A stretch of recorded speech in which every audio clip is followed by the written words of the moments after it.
Hello everyone, আসসালামু আলাইকুম। সবাই কেমন আছেন?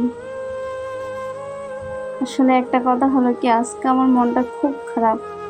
যার বাবা আছে, মা আছে, তার মনটা অনেক ভালো থাকে। আর যার বাবা নাই, মা নাই, তার মনের ভিতরে আসলে কি চলছে সে নিজে জানে, অন্য কেউ জানে না।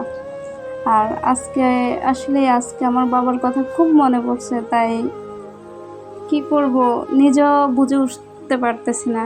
তার জন্য আজকে ছাদে গেলাম, একটু মনটা খুব খারাপ। একটু ঘোরাফেরা করলাম, হাঁটলাম, তারপরেও মনটা ভালো হচ্ছে না। বাবার কথা খুব মনে পড়তেছে। আসলে বাবা মা থাকলে যেরকম শান্তি, কারোর কাছে ওরকম শান্তি পাওয়া যায় না।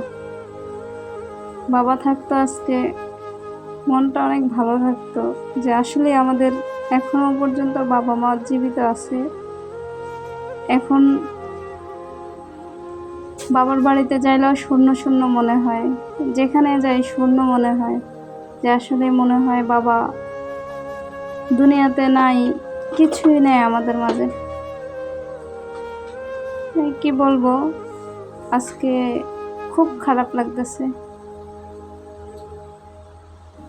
যার যার বাবা আছে, মা আছে, তাদেরকে অবহেলা করবেন না, তাদেরকে আর চেষ্টা করেন।